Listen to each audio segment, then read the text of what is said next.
बच्चों, आज हम अमीष चैप्टर का रिवीजन करेंगे। सबसे पहले हमारे पास अमोनोलाइसिस रिएक्शन होती है।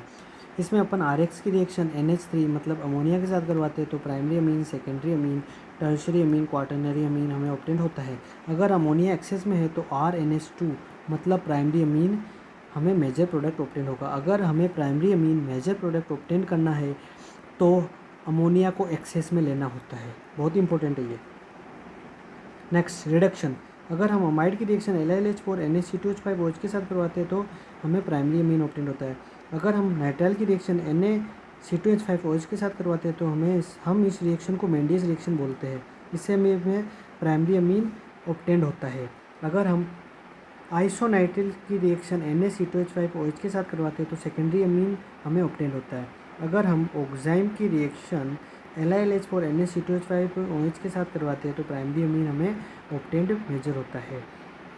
नेक्स्ट, अगर हम RNO2 मतलब नाइट्रो ग्रुप की रिएक्शन SnHCl या FeHCl के साथ करवाते हैं तो प्राइमरी अमीन हमें मेजर ऑब्टेन्ड होता है। Next, hydrolysis. अगर हम एल्काइल आइसोसाइनाइड की हाइड्रोलाइसिस करवाते हैं तो प्राइमरी अमीन हमें ऑब्टेन होता है। अगर हम एल्काइल आइसोसाइनेट की रिएक्शन मतलब हाइड्रोलाइसिस करवाते हैं तभी भी हमें प्राइमरी अमीन ऑब्टेन्ड मेजर होता है। इसमें ये बहुत इंपॉर्टेंट है। प्राइमरी अमीन अपन को ऑब्टेन्ड होता है एल्काइल आइसोसाइनेट या एल्काइल आइसोसाइनाइड का हाइड्रोलाइसिस करवाने पर दोनों पर ही प्राइमरी अमीन हमें ऑब्टेन्ड होता है major. Gabriel phthalimide most important, इस चैप्टर की सबसे ज़्यादा इम्पोर्टेंट। अगर हम थैलीमाइड की रिएक्शन KOH के साथ करवाते हैं तो पोटेशियम थैलीमाइड बनता है। बाद में RI के साथ करवाते हैं तो ये वाला प्रोडक्ट हमें ऑब्टेन होता है। नेक्स्ट, अपन इसका हाइड्रोलाइसिस करवाते हैं तो हमें RNH2 मतलब एलिफेटिक प्राइमरी अमीन ऑब्टेन होता है। यह रिएक्शन केवल एलिफेटिक प्राइमरी अमीन ऑब्टेन करने के लिए, ना कि एलिफेटिक सेकेंडरी अमीन, टर्शरी अमीन, ना कि एरोमेटिक प्राइमरी अमीन। इससे केवल एलिफेटिक प्राइमरी अमीन ही ऑब्टेन होता है। इससे एनिलीन ऑब्टेन नहीं कर सकते इस रिएक्शन से। Next, Hofmann bromamide second most important reaction. RCONH2 की रिएक्शन अपन Br2 4KOH के साथ करवाते हैं तो हमें प्राइमरी अमीन ऑब्टेन होता है। अगर हम RCONH2 की रिएक्शन Br2 4KOH के साथ करवाते हैं तो प्राइमरी अमीन हमें ऑब्टेन होता है। इसमें ये वाला ग्रुप हट जाता है, ये दोनों आपस में चिपक जाते हैं। ऐसे याद कर सकते हैं। Separation, Hinsberg reagent benzene sulphonyl chloride C6H5SO2Cl को हिंसबर्ग रिएजन बोलते हैं।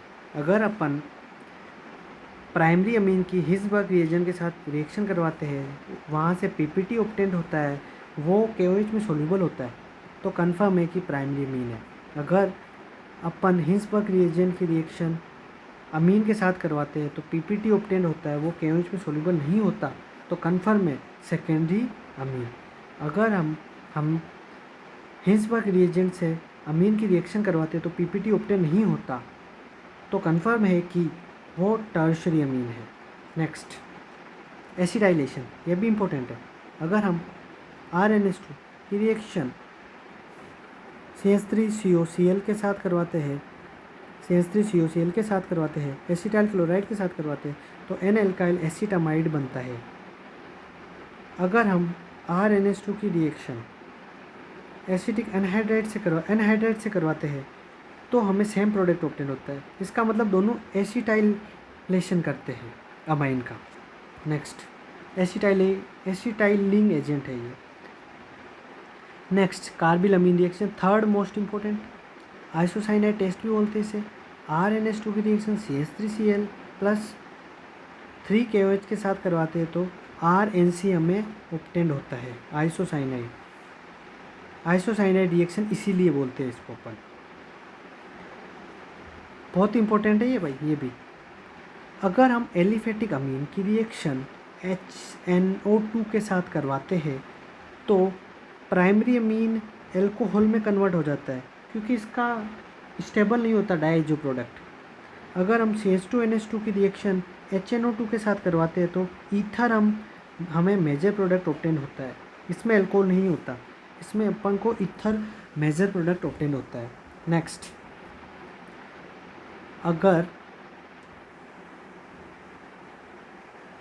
अगर हम एनिलीन की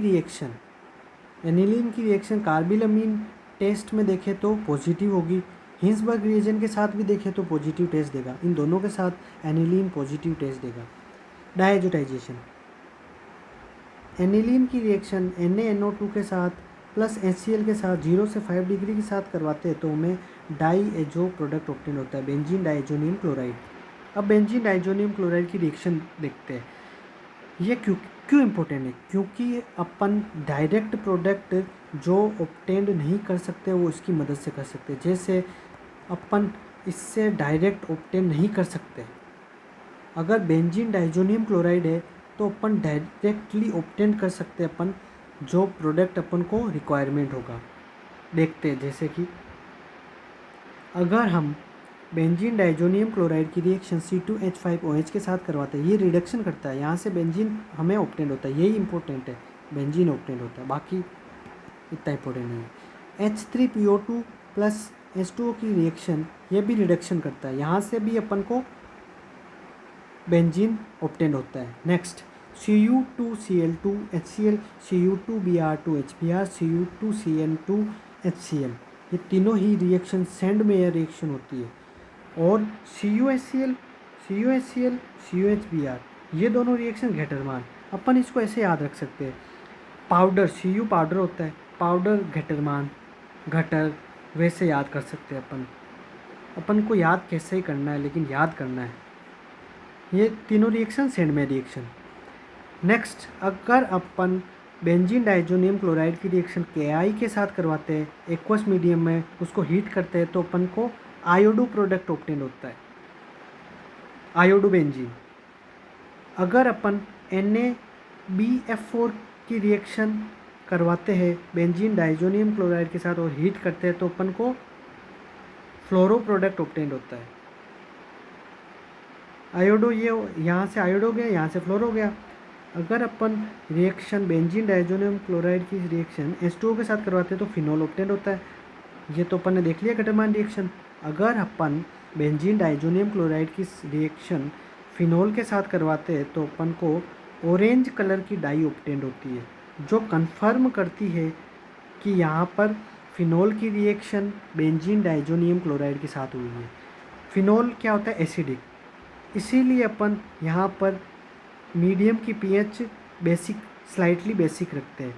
एनिलीन के रिएक्शन के साथ benzene diazonium chloride yellow die बनाता है, जो कि कंफर्म करता है कि बेंजीन डाइजोनियम क्लोराइड की रिएक्शन एनिलीन के साथ हुई हो।